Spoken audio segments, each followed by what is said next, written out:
विकास कुमार यादव आपका स्वागत करता हूं अपने VK Power Point Study YouTube channel पर। तो चलिए हम बात कर रहे थे मशीन के लास्ट चैप्टर की बात हो रही थी हमारी। तो बात ये हो रही थी कि वहां पे पावर ट्रांसफार्मर और डिस्ट्रीब्यूशन ट्रांसफार्मर के बारे में हमने बात कर ली थी। अब हम बात करते हैं पावर ट्रांसफार्मर तथा वेल्डिंग ट्रांसफार्मर। ठीक है, इनके बारे में जानते हैं क्या, और दूसरी बात ये जानते हैं कि इनका भेद क्या है, दोनों आपस में क्यों बराबर नहीं है। ठीक है, तो चलिए, अगर आपने अभी तक मेरा चैनल सब्सक्राइब नहीं किया है, आपके पास पहली बार मेरी वीडियो पहुंची है, तो आप कृपया करके चैनल को सब्सक्राइब करें और लाइक करें, और ऐसी ही पर डे क्लास लेते रहें मशीन की और मैथ की। आपको मैथ में भी पढ़ाता हूँ और EIM भी, ऑल सब्जेक्ट पॉलिटेक्निक के थर्ड सेमेस्टर के ऑल सब्जेक्ट के वीडियो पड़े हुए हैं। ठीक है, तो चलिए हम बात करते हैं पावर ट्रांसफार्मर तथा वेल्डिंग ट्रांसफार्मर। ठीक है, तो पावर ट्रांसफार्मर और वेल्डिंग ट्रांसफार्मर है वो हमारे किस प्रकार भिन्न भिन्न होते हैं, किस प्रकार भिन्न भिन्न होते हैं। मैं आपको इनके 16 से 17 टॉपिक बताऊंगा, 16 से 17 टॉपिक, 15, 16, 17 जितने हो सकेंगे उतने मैं बताता रहूंगा। जितना छोटा से छोटा वीडियो बना सकूं, मेरा कार्य वही है। ठीक है, तो चलिए हम बात करते हैं। इस वजह से हम आपको ये टॉपिक बता रहे हैं क्योंकि मोस्ट इंपॉर्टेंट रहने वाला टॉपिक है, और हमारे जो बोर्ड एग्जाम होने थे 25 तारीख से ऑफलाइन, वो अब होने हैं 28 से ऑनलाइन। तो चलिए, उसमें हमारा ऐसा तो है नहीं थ्योरेटिकल पेपर पूछा जाएगा वही, केवल ऑब्जेक्टिव। तो ऑब्जेक्टिव में क्या पूछा जा सकता है, हम आपको वो क्वेश्चन देंगे और उनके बारे में हम आपको थ्योरेटिकल भी बता देंगे कि अगर बाय चांस, देखो थ्योरेटिकल में ये क्वेश्चन हमारा पूछा गया है, पावर ट्रांसफार्मर तथा वेल्डिंग ट्रांसफार्मर में क्या भिन्न होता है, क्या क्या भिन्न होता है। ठीक है, भिन्न किस प्रकार से होता है, कई प्रकार से क्वेश्चन पूछा गया है। तो हम चाहते हैं कि आप उस क्वेश्चन को, अगर थ्योरेटिकल भी आता है, अगर बाय चांस, देखो ये यूपीपीटी बोर्ड का कहना है कि कभी वो तुरंत निर्णय ले लेता है। ठीक है, तो चलिए, अगर बाय चांस आगे चल के कभी हमें देना हुआ पेपर तो हम देंगे, तो थ्योरेटिकल भी और ऑब्जेक्टिव भी दोनों लिए हमारे लिए महत्वपूर्ण रहने हैं। तो हम चलिए थ्योरेटिकल के माध्यम से हम ऑब्जेक्टिव भी बता देंगे आपको और आपका काम भी हो जाएगा। तो चलिए हम बात करते हैं पावर ट्रांसफार्मर। क्या पावर ट्रांसफार्मर, पावर ट्रांसफार्मर शक्ति परिणाम मित्र। ठीक है, और ये जो दूसरा है हमारा, वो क्या है, वेल्डिंग ट्रांसफार्मर। क्या वेल्डिंग ट्रांसफार्मर।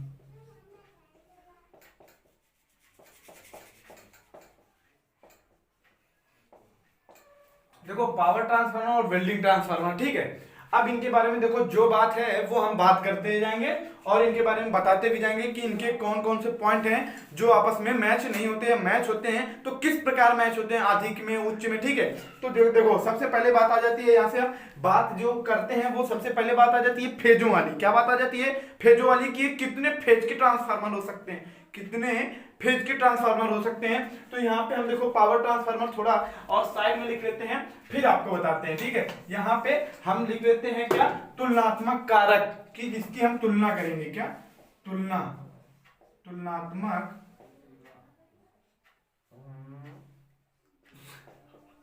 तुलनात्मक कारक। ठीक है, तो ये हो गया। और दूसरी अब क्या लिखना है हमें, पावर ट्रांसफार्मर। क्या पावर ट्रांसफार्मर।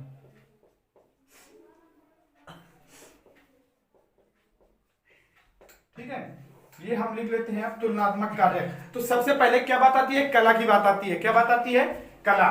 जो हमारा फेज, क्या फेज, तो फेज की कला के बारे में हम बात करते हैं। तो कला जो होता है फेज की, मतलब सिंगल फेज है, डबल फेज में यूज किया जाता है कि ट्रिपल फेज में यूज किया जाता है। ठीक है, तो ये जो हमारा ट्रांसफार्मर होता है वो सिंगल फेज से लेके कितना 3 फेज तक। ये तो हमने आपको कल त्रिकला की बात हो रही है, तो ज्यादा से ज्यादा त्रिकला ही होगा, नहीं तो हम षटकला हो, तो होते फेज इतने हैं, बट ट्रांसफर की जाती है वो लाइट, जो ST हमारी लाइट होती है तो उसके लिए होता है। बट ये जो हमारा पावर ट्रांसफार्मर होता है वो कितना, 0 से 3। और फेज का चिन्ह हम कैसे बनाते हैं, ऐसे ना। तो ठीक है, तो कितने से हो सकता है हम आपको ये बताते हैं, 1 से लेकर कितना, 1 भी हो सकता है, 2 भी हो सकता है और 3।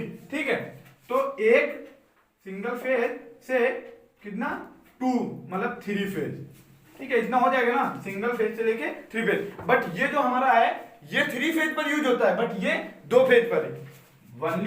पहले 1 फेज पर और दूसरा दूसरे फेज पर, मतलब बस 2 फेज पर कार्य होता है ना कि 3 फेज पर। पावर ट्रांसफार्मर हमारा 3 फेज तक कार्य कर सकता है और ये 2 फेज। अब बात आती है यहाँ पे, देखो कला हम फेज के बारे में बात कर चुके हैं, अब बात आती है दूसरी, हम देखते हैं वोल्टता। वोल्ट क्या, वोल्टता के बारे में लेते हैं कि वोल्टता में कितने पावर तक कार्य कर सकता है, कितना वोल्टेज ये उच्च करता है कि हाई करता है। पावर ट्रांसफार्मर हमारा उच्च करता है कि हाई करता है, मतलब स्टेप अप का कार्य करता है कि स्टेप डाउन का। तो यहाँ पे बात आ जाती है, जो पावर ट्रांसफार्मर होता है ये हमारा अप करने का भी कार्य करता है ना, क्या करता है, अप करता है ना, तो उच्च करने का कार्य करता है, क्या, उच्च, स्टेप अप, स्टेप अप। ठीक है, जब भाई इनमें ऐसा तो होगा कि एक दूसरे के विपरीत ही होंगे, तभी तो पूछा गया ना किस बात इनका कार्य होता है कि भिन्न भिन्न किस प्रकार से हैं। तो ये स्टेप अप हो गया, तो ये वोल्टता वेल्डिंग ट्रांसफार्मर होता है, इसका क्या होता है, स्टेप डाउन होता है। क्या होता है, मतलब निम्न होता है। क्या होता है, न्यून, मतलब न्यून होता है, मतलब स्टेप डाउन, क्या, स्टेप डाउन। अब बात हो गई स्टेप डाउन की, जब बात हो गई तो अब बात आती है यहां से धारा की। क्या, धारा, जो धारा होगी भाई कि पावर ट्रांसफार्मर में धारा अधिक होती है कि वेल्डिंग ट्रांसफार्मर में। तो भाई मैं आपको ये बात बताना चाहता हूं पहले से ही कि जहां पर हमारा वोल्टेज ज्यादा होगा वहां पे धारा क्या होगी, कम होगी ना भाई मेरे। तो यहाँ पे जब धारा की बात आ जाती है, तो अब बात करते हैं धारा की। जब करंट की बात आ गई तो यहाँ पे देखो हमारा वोल्टेज क्या है, स्टेप अप है, तो यहाँ पे धारा क्या होगी, कम होगी ना, कम होगी, मतलब न्यून होगी। ठीक है, और यहाँ पे क्या होगी, अधिक होगी। क्या होगी, अधिक होगी, उच्च होगी। क्या होगी, उच्च होगी। तो ये बात तो आपको इस फंक्शन से, ये दोनों फंक्शन आपस में मैच हो सकते हैं ना, कि हरदम धारा और वोल्टेज विपरीत होते हैं एक दूसरे के। अगर धारा ज्यादा होगी तो वहां पे वोल्टेज कम होगा, और जहां पे वोल्टेज ज्यादा होगा वहां पे धारा कम होगी। तो चलिए अगला क्वेश्चन हम बात करते हैं शक्ति गुणक। क्या, शक्ति गुणक जो हमारा है, शक्ति गुणक के बारे में बात करते हैं। क्या, शक्ति गुणक, जो शक्ति गुणक है तो इसका कार्य क्या होता है, यहाँ पे शक्ति गुणक जो होता है हमारा पावर ट्रांसफार्मर में क्या होगा, कम होगा ना भाई, पावर धारा, ठीक है ना। तो ये क्या होगा, शक्ति गुणक इसमें कम होता है और इसमें क्या होता है, ज्यादा।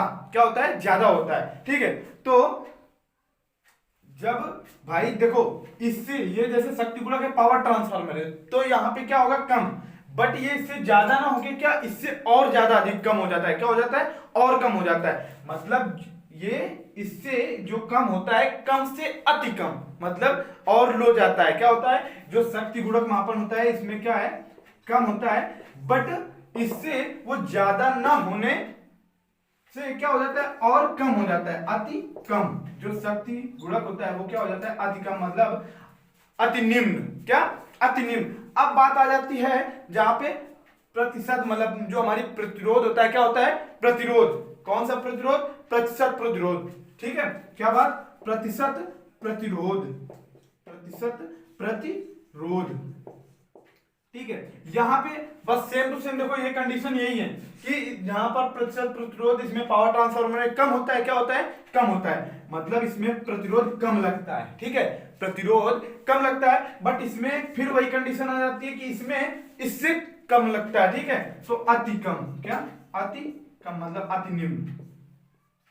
ठीक है, अब बात आ जाती है, देखो यहाँ पे प्रतिशत प्रतिरोध हो गया। अब बात आती है प्रतिशत प्रतिबाधा, मतलब उसमें जो प्रतिरोध के द्वारा ही जो प्रतिबाधा उत्पन्न होती है वो कैसा क्या होता है। ठीक है, तो प्रतिशत प्रतिबाधा, प्रतिशत प्रतिबाधा, कितने प्रतिशत प्रतिबाधा किसमें ज्यादा होती है, किसमें कम होती है। तो यहाँ पे कम, यहाँ पे अति कम। तो हम यहाँ पे यह लिख सकते हैं कि इसमें थोड़ा ज्यादा होती है, इसमें कम होती है, बट यहाँ पे कम ही, मतलब नाम मात्र इसमें होती है और इससे कम उसमें होती है। ठीक है, तो प्रतिशत प्रतिबाधा भी क्या होती है इसमें भाई, जब प्रतिरोध ही कम है तो बाधा तो कम होगी भाई, प्रतिरोध के कारण ही प्रतिबाधा उत्पन्न होती है। तो जब प्रतिरोध ही कम है, ठीक है, तो प्रतिबाधा भी कम होगी। इसमें क्या होगा, वही भाई, जब यहाँ पे अतिकम था ना प्रतिशत प्रतिरोध पे, तो बाधा भी अतिकम होगी, मतलब कम से कम उत्पन्न होगी। ठीक है, अब बात आ जाती है अगले पॉइंट पर। हम बात करते हैं कितने हमारे पॉइंट हो गए, 1 2 3 4 5 6। ठीक है, 6 पॉइंट हो गए। अब बात आ जाती है हमारी प्रतिशत प्रतिघात पर। क्या, प्रतिशत प्रतिघात पर, जो हमारी प्रतिशत प्रतिघात होती है, क्या होती है, प्रतिशत प्रतिघात। तो प्रतिशत प्रतिघात भाई इसमें क्या होगी, कमी होगी। जब देखो जितना भी प्रतिघात प्रतिरोध प्रतिबाधा वो क्या होगी, सब एक समान होती है। क्या होती है, कम, और इसमें क्या होगी, अति कम। अब जब आ जाती है क्या मतलब वोल्टता नियमन, वोल्टता नियमन की बात आ जाती है। यहाँ पे देखो हमने वोल्टता की पहले बात कर ली थी, बट यहाँ पे वोल्टता नियमन की बात करेंगे। क्या करेंगे? वोल्टता नियमन की, वोल्टता नियमन। इसमें वोल्टता नियमन कम होता है और इसमें क्या होता है? अधिक होता है। ठीक है, यहां से हम वोल्टता देख लेते हैं। देखो यहाँ पे उच्च होता है तो यहाँ पे कम होगा, इसका विपरीत होता है। वोल्टता वोल्टता नियमन एक दूसरे के क्या होते हैं? विपरीत। तो यहाँ पे क्या होगा? वोल्टता नियमन क्या होगा? कम होगा, और यहाँ पे क्या होगा? अधिक होगा। ठीक है, अब बात आ जाती है वोल्टता नियमन के बाद बात आ जाती है उच्च शीत जल, जो हमारा जल शीतलन होता है ना। क्या भाई, पावर ट्रांसफार्मर में हम अपना जल शीतलन यूज करते हैं कि नहीं करते हैं? और यहाँ पे वेल्डिंग ट्रांसफार्मर में जल शीतलन यूज करते हैं कि नहीं? ठीक है, तो यहाँ पे जल शीतलन की जब बात आ गई तो इसमें अधिक होता है, कम होता है, क्या होता है, ये हम आपको बताएंगे क्या होता है। ठीक है, जल शीतलन जो कूलिंग होता है ना, तो कूलिंग हमने आपको 6 प्रकार से बताई थी। कूलिंग किस प्रकार से होती है? Air blast, natural oil, oil natural, और मतलब साथ में वाटर। ठीक है, तो बहुत सारी हैं। तो जल शीतलन क्या होता है? इसमें यूज किया जाता है कि नहीं? इसमें यूज किया जाता है कि नहीं? ठीक है, तो वाटर कूलिंग क्या होता है? इसमें यूज किया जाता है। क्या किया जाता है? इसमें पावर ट्रांसफार्मर में हम जल शीतलन का उपयोग करते हैं। ठीक है, पावर ट्रांसफार्मर के साथ एक दूसरा टैंक जुड़ा होता है। जैसे आपने कभी कोई इंजन देखा होगा तो उसमें हम पानी डालते रहते हैं और नीचे से हीट पानी निकलता रहता है, तो वैसे ही इस ट्रांसफार्मर में हमें यूज करना होता है। तो यहाँ पे जल शीतलन इसमें क्या होता है? यूज होता है। क्या होता है? हाँ, यूज होता है। और वेल्डिंग ट्रांसफार्मर में नहीं यूज होता। क्या होता? नहीं यूज होता। एक दूसरे का विपरीत ही होगा। चलिए इसको हम रफ करते हैं और हम अब आपको अगला क्वेश्चन बताते हैं। मतलब इसी में कितने पॉइंट हो गए? 1 2 3 4 5 6 7 8 9 पॉइंट हो गए। मैं आपको और 5-6 पॉइंट बता दे रहा हूं जो आपके लिए इंपॉर्टेंट। यहां से बात यह है कि आपसे ऑब्जेक्टिव पूछा जाएगा कि जो हमारा वेल्डिंग ट्रांसफार्मर है वो वोल्टता पर किस प्रकार, वोल्टता उसकी क्या होती है? तो आप बताओगे वोल्टता पर किस प्रकार कार्य करता है। तो ये उसमें ऑप्शन दिए होंगे, उच्च, निम्न, या सभी, या कुछ नहीं, ये ऐसे दिया होगा ना। तो उसमें आपको ध्यान देना है कि हमारा भाई वोल्टता पर पावर ट्रांसफार्मर उच्च स्टेप अप करता है और ये जो वेल्डिंग ट्रांसफार्मर उसमें क्या करता है? न्यू। अब बात आ जाएगी कि 1 मतलब 3 फेज तक कौन कार्य करता है? तो कौन सा ट्रांसफार्मर कार्य करता है? Power transformer. ये ऐसे क्वेश्चन ऑब्जेक्टिव पूछने वाले हैं, वो क्वेश्चन मैं बता रहा हूं आपको कि जो इंपॉर्टेंट रहने वाला है। ठीक है, तो चलिए इसको रफ कर देते हैं और अगले क्वेश्चन के बाद इन्हीं के 5-6 पार्ट और बता दे रहे हैं, जिनमें से अगर मैं 16-17 आपको पॉइंट बता दे रहा हूं तो इनमें निश्चित है कि भाई मेरे 2 से 3 क्वेश्चन पूछा जाएगा, क्योंकि सिंगल फेज और थ्री फेज में कोई अंतर नहीं है। ठीक है, अंतर क्या है? जो फेज के अनुसार पर अंतर है, बाकी पार्ट वही रहने हैं, सब कुछ नियम वही रहना है। ठीक है, तो चलिए हम बात करते हैं अगले पॉइंट के बारे में। ठीक है, अब बात इतनी हो गई तो अब बात करते हैं जो हमारा अंश निष्कासन होता है। क्या होता है? अंश निष्कासन। अंश निष्कासन, ठीक है, जो अंश निष्कासन होता है ये क्या होता है? Tap changer. क्या होता है?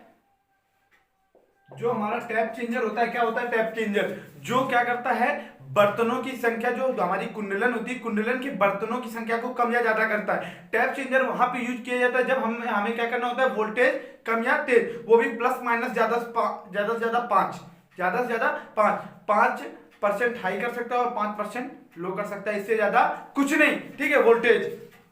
तो अंश निष्कासन, देखो अंश निष्कासन जैसे पावर ट्रांसफार्मर में है तो इनमें प्राइमरी मतलब जो हमारी कुंडलन होती है, प्राथमिक कुंडलन पर बर्तनों की संख्या कम या ज्यादा करता है कि द्वितीयक कुंडलनों मतलब द्वितीयक जो हमारी होती है, द्वितीयक कुंडलन होती है, उनमें बर्तनों की संख्या कम या ज्यादा करता है। तो हमको आपको ये बताना है अंतर। ठीक है, तो चलिए हम बात बताते हैं कि अंश निष्कासन जो होता है वो पावर ट्रांसफार्मर में दूसरी मतलब द्वितीयक कुंडलनों पर क्या करता है? बर्तनों की संख्या कम या ज्यादा। तो यहाँ पे क्या लिख देंगे हम? द्वितीयक।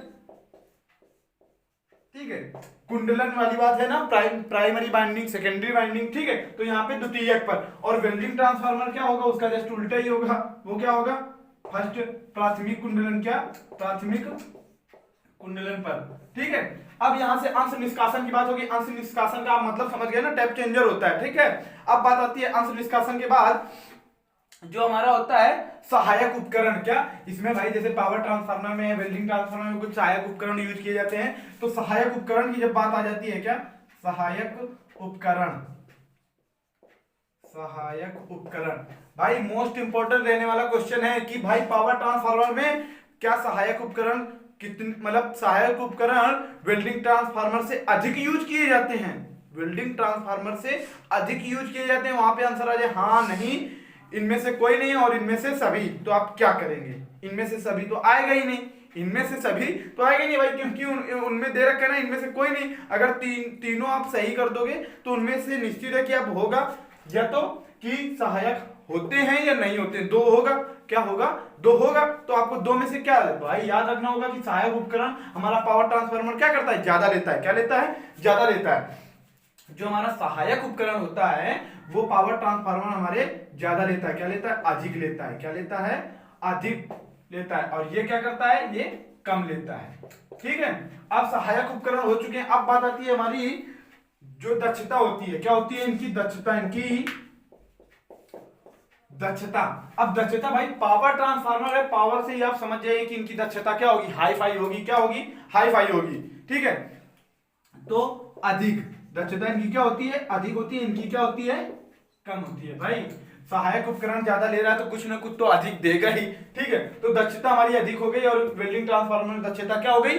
कम हो गई। अब यहां से एक क्वेश्चन यही बन रहा था कि पावर ट्रांसफार्मर की दक्षता अधिक होती है या नहीं, अधिक होती है या नहीं। वहां पे अब क्वेश्चन हाँ या नहीं दिया होता ऑब्जेक्टिव में तो आप क्या करते? तो यही आपके लिए मोस्ट इंपोर्टेंट रहने वाला। इस वजह से मैं आपको बता रहा हूं, ये नहीं है कि मैं अपना मतलब फर्जी का कोई क्वेश्चन है। आप देख लीजिएगा, अगर आप पढ़ते होंगे तो निश्चित है कि आप समझ जाएंगे कि ये क्वेश्चन हाँ कई बार बोर्ड एग्जाम में, यूपीपीटी बोर्ड एग्जाम में पूछा गया है। ठीक है, तो दक्षता की बात होगी। अब यहाँ पे बात आ जाती है ऊष्मा उत्पादन की। क्या?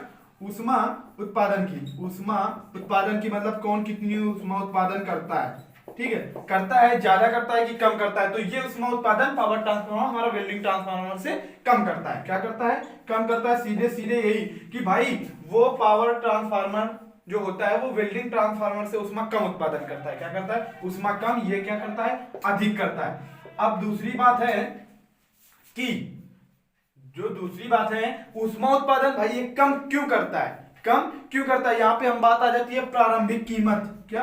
प्रारंभिक कीमत की बात आ गई। प्रारंभिक कीमत की बात आ गई। तो भाई ये कीमत भी इसकी क्या होती है? वेल्डिंग ट्रांसफार्मर से कम, इसमें क्या होती है? अधिक होती है। क्या होती है? अधिक। भाई जब कीमत कम है तो ऊष्मा उत्पादन कम करेगा। क्या करेगा? कीमत कम है तो ऊष्मा उत्पादन तो कम करेगा ही। अब बात आ जाती है प्रारंभिक कीमत की बात, जो हमारा होता है चल कीमत, जो मतलब लागू होती है चल कीमत। वो भी क्या होगी भाई? जब प्रारंभिक कीमत ही कम है तो चल कीमत कितनी भी ज्यादा करेंगे तो भाई वेल्डिंग ट्रांसफार्मर से तो कम ही रहेगी। क्या रहेगी? कम रहेगी। और ये क्या हो जाती है? अधिक हो जाती है। ठीक है, अब चल कीमत भी खत्म हो गई। अब बात हमारी आ जाती है जो अनुरक्षण कीमत होती है। क्या? अनुरक्षण कीमत।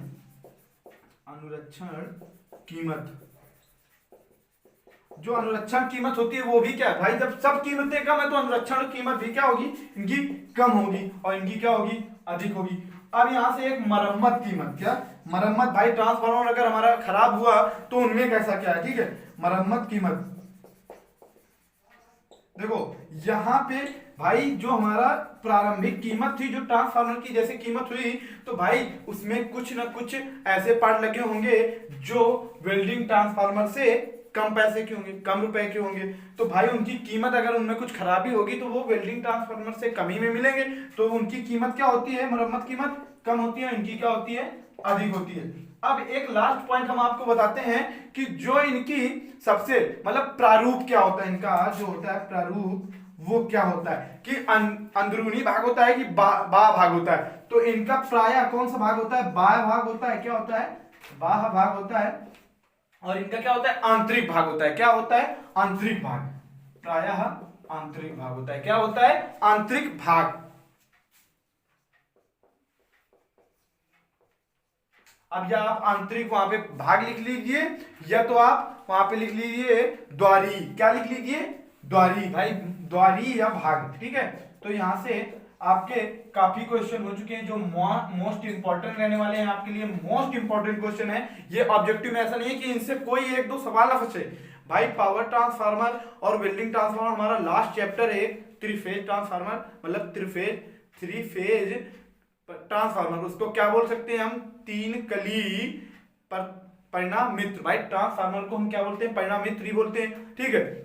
तो ये हमारा पावर ट्रांसफार्मर और वेल्डिंग ट्रांसफार्मर में अंतर थे कि इनको भिन्न हम किस प्रकार से कर सकते हैं, ठीक है। तो चलिए, अगर आपने अभी तक मेरा चैनल सब्सक्राइब नहीं किया है तो प्लीज कृपया चैनल को सब्सक्राइब करें, और हम अगले वीडियो मिलते हैं 3 फेज ट्रांसफार्मर की संरचना के बारे में, कि इसकी संरचना कैसे हुई है, क्या है, और या दूसरा उसी के अंतर्गत एक क्वेश्चन रखेंगे कि ट्रांसफार्मर को शीतलन क्यों आवश्यक है।